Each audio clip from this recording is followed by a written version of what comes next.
Salut à tous les potos, on se retrouve pour une toute nouvelle vidéo, de deux histoires d'Halloween. Donc c'est la troisième vidéo du mois d'Halloween. Avant de commencer la vidéo, n'oubliez pas de t'abonner, activer la cloche, de liker, partager. Et si tu veux me soutenir pour m'améliorer sur mon setup, j'ai mis dans ma description mon Tipeee et on peut commencer.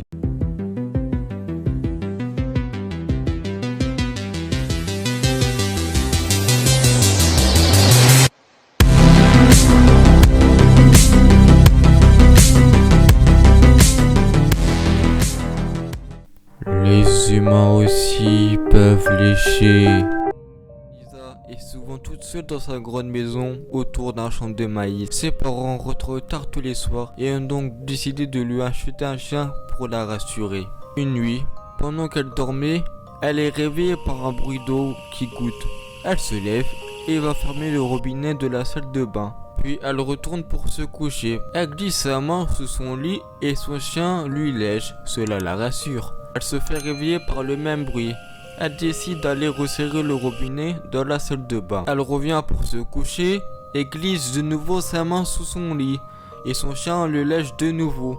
Elle décida de regarder autour de sa maison sans rien trouver. Un silence. Elle décida de se recoucher, donc en glissant sa main sous son lit, le chien le lèche de nouveau. Elle se fait réveiller par le même bruit. Lisa regarde autour de sa chambre, puis le son vient de son placard.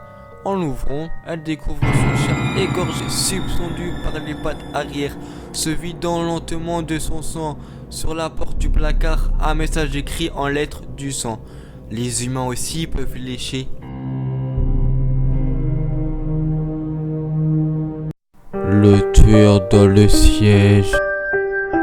Nathalie termine son service d'infirmière. Il est 5h du matin. Elle monte dans sa voiture et s'engage dans les rues encore désertes. Très vite, elle remarque une voiture la suit de près. Au moment de la dépasser, la voiture se rabat violemment derrière Nathalie et commence à lui faire des appels de phare. La jeune infirmière accélère, anxieuse, tout en essayant d'apercevoir le conducteur du véhicule dans son rétroviseur.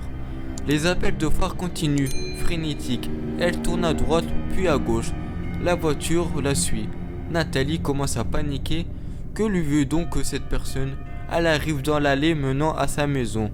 Son seul espoir, tenter le tout pour le tout et courir s'enfermer chez elle pour appeler la police. Au moment où elle descend de la voiture, elle entend son poursuivant descendre à son tour et hurler « Enfermez-vous, appelez la police vite !» N'osant pas se retourner, elle s'enferme chez elle et appelle les policiers. Elle jette un œil par la fenêtre pour apercevoir une grande silhouette armée d'un couteau de boucher attaquant sauvagement l'homme qui la suivait. Terrifiée, Nathalie se réfugie dans la salle de bain, priant pour que les secours arrivent au plus vite. Ce n'est que plus tard qu'elle comprendra ce qui s'est réellement déroulé ce jour-là. L'homme dans la voiture essayait de la sauver. Il avait vu un homme se glisser dans la voiture de Nathalie et essayer de la prévenir. Il a payé de sa vie. Si tu veux encore des histoires comme ceci-là, mettez un pouce bleu. Dites-moi en commentaire ce que vous en pensez. Partagez la vidéo, ça c'est important. Et abonne-toi en activant la cloche. Et on se retrouve lundi à 21h pile pour une vidéo d'Halloween. Allez, ciao la famille.